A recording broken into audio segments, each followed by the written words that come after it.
لم يكن خبر زواج ولي العهد الأردني الحسين بن عبد الله الثاني خبرا عابرا، بل كان حدثا وصل صداه مشارق الأرض ومغاربها، تناولته الصحف العربية والأجنبية على حد سواء.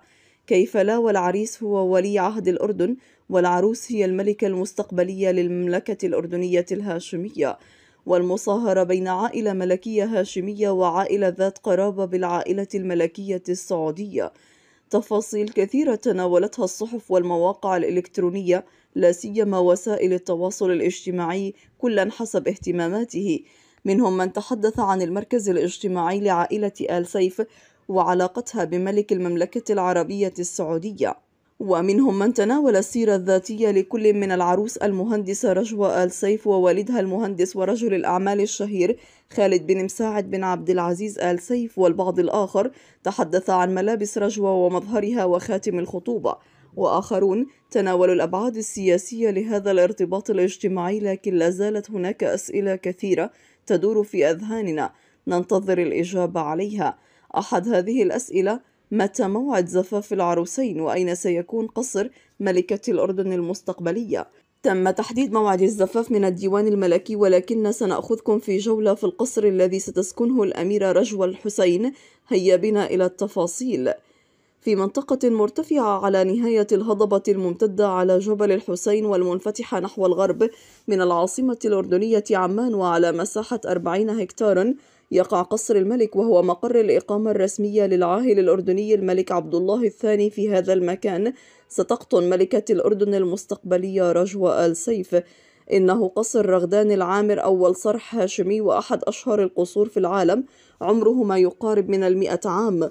ظل شاهدا على نشأة الدولة الأردنية ونهضتها بقيادة ملوك بني هاشم جيلا بعد جيل، كما شهدت أروقته وجنباته الكثير من الأحداث التاريخية المهمة، وهو مركز الحكم والقيادة ورمز لحكم الهاشميين وحضورهم الخالد، وهو مجمع سكني ملكي ومقر العائلة الهاشمية في الأردن. هو الأول من 9 قصور جرى تشييدها وفقا للطراز العمارة الإسلامية، واستخدمت في بنائه الحجارة ذات اللون الوردي والتي نقلت من أرض معانة. استغرق بناؤه التي تولاها أمهر المعماريين من دمشق والقدس ونابلس 3 سنوات تقريبا، إذ اكتمل البناء في العام 27 و900 وألف.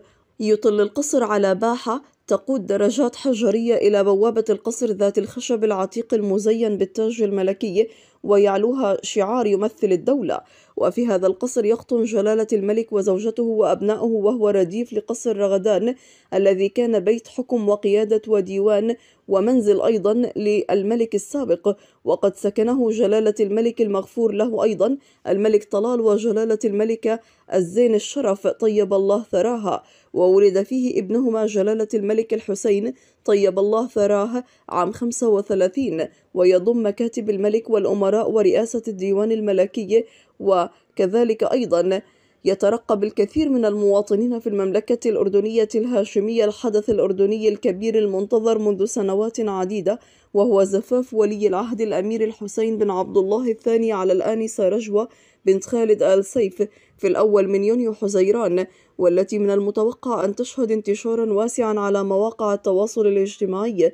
ومن المقرر أن يقام حفل زفاف الأمير حسين على الآنسة رجوى في قصر زهران بعمان، أحد أقدم القصور التي تم تشييدها في العاصمة الأردنية، حيث شهد العديد من الأعراس الملكية، من أبرزها حفل زفاف والده الملك عبد الله الثاني وجده المغفور له الملك الحسين بن طلال أيضا.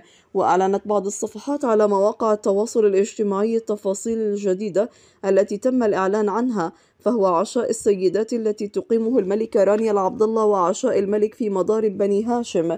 وفي التفاصيل، قبل حفل الزفاف بأسبوع، وتحديدا في 22 من مايو آيار، تقيم الملكة رانيا العبد الله مأدبة عشاء في مضارب بني هاشم في قصر رغدان، حيث سيحضره العديد من الأميرات والسيدات والآنسات بحضور عائلتي العروسين وشخصيات نسائية من مختلف المناطق الأردنية أيضا.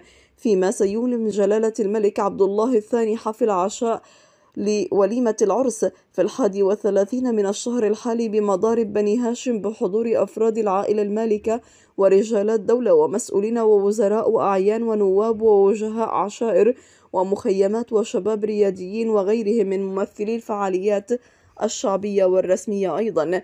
ومن منطلق مكانة جلالة الملك العالمية، من المتوقع أن يشارك زعماء وقادة دول وشخصيات عامة عربية وعالمية الأردنيين بهذه الفرحة العارمة.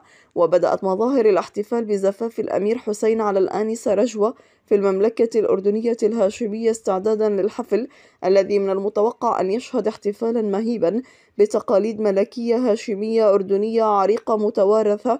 كما سيتخلل مراسم حفل زفاف الأمير حسين التقاليد الأردنية والبروتوكولات الخاصة بالأعراس الملكية الهاشمية الأردنية أيضا. ويمكن لجميع المواطنين المقيمين في المملكة الأردنية مشاهدة تفاصيل حفل زفاف الأمير حسين الملكي والفعاليات المرافقة له في مختلف أنحاء المملكة ضمن تغطية خاصة على عدد من وسائل الإعلام الأردنية والعربية والعالمية. وأعلنت الحكومة الأردنية عن عطلة رسمية بمناسبة زفاف الأمير حسين ولي العهد اعتبارا من الساعة 1 من ظهر يوم الأربعاء 31 من مايو آيار وحتى مساء الخميس الأول من حزيران.